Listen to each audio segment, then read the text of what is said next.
America और Israel के विनाशकारी हमलों के बाद ईरान को अपना नया सुप्रीम लीडर मिल गया है, लेकिन सबसे बड़ा सस्पेंस ये है कि आखिर वो है कौन। उधर अमेरिका के राष्ट्रपति डोनाल्ड ट्रंप कह रहे हैं कि ईरान का अगला लीडर कौन होगा ये वो तय करना चाहते हैं। तो क्या ईरान में अमेरिका अपना कोई मोहरा बिठाने वाला है, या फिर ईरान का नया लीडर इस जंग को वर्ल्ड वॉर 3 में बदल देगा?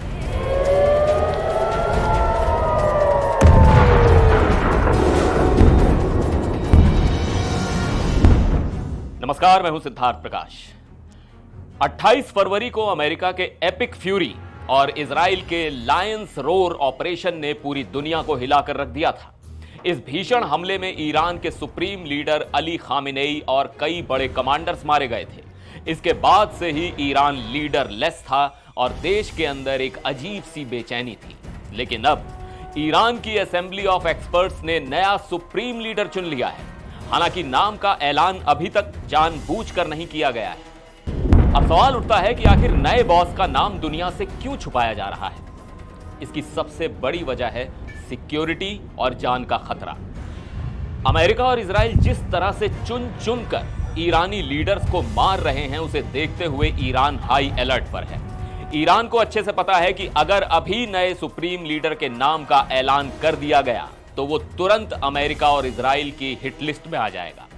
दुश्मन को उलझाए रखने और अपने नए लीडर को ड्रोन या एयर स्ट्राइक से बचाने के लिए ही ईरान ने इस नाम को टॉप सीक्रेट रखा है। इस पूरी प्रक्रिया में सबसे बड़ा ट्विस्ट अमेरिका के राष्ट्रपति डोनाल्ड ट्रंप के एक बयान से आया है।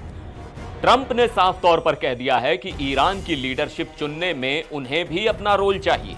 उन्होंने तो यहां तक कह दिया कि उनके दिमाग में एक अच्छे लीडर के लिए कुछ नाम भी हैं। अब जरा सोचिए, जिस देश के साथ ईरान की सीधी और खूनी जंग चल रही है, उसी देश का राष्ट्रपति ईरान का लीडर तय करने की बात कर रहा है। जाहिर है ईरान ने ट्रंप की इस मांग को सिरे से खारिज कर दिया है।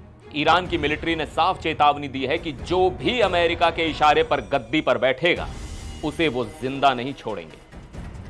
इन सब के बीच ईरान ने बदले की आग में इजराइल और मिडिल ईस्ट में मौजूद अमेरिकी सैन्य ठिकानों पर ताबड़तोड़ हमले किए हैं। Bahrain, Kuwait, UAE, Qatar, Saudi Arab और जॉर्डन में स्थित अमेरिकी बेसिस को निशाना बनाया गया है। लेकिन ईरान के अंदर भी एक कंफ्यूजन चल रहा है। राष्ट्रपति मसूद पेजेश्कियन और हार्डलाइनर्स के बीच साफ तौर पर एक दरार है। राष्ट्रपति पेजेश्कियन ने एक तरफ खाड़ी देशों से माफी मांगी और कहा कि जब तक उन पर हमला नहीं करेगा कोई भी देश, ईरान अपने पड़ोसियों को निशाना नहीं बनाएगा। लेकिन उनके इस बयान के कुछ ही घंटों बाद ईरान के कट्टरपंथी जुडिशरी चीफ ने धमकी दे डाली कि जो भी पड़ोसी देश अमेरिका को अपनी जमीन इस्तेमाल करने देगा, ईरान उसे बख्शेगा नहीं। तो अब देखना यह होगा कि ईरान का नया सुप्रीम लीडर राष्ट्रपति पेजेश्कियन की तरह थोड़ा नरम रुख अपनाता है या फिर कट्टरपंथियों की तरह इस जंग को और भड़काता है। जैसे ही इस नए लीडर के नाम का ऐलान होगा, मिडिल ईस्ट की पूरी तस्वीर बदल सकती है। हम इस खबर पर अपनी नजर बनाए हुए हैं। आप क्या सोचते हैं, कमेंट में जरूर बताइएगा। फिर मिलेंगे एक और वीडियो में। देखते रहिए एनडीटीवी इंडिया।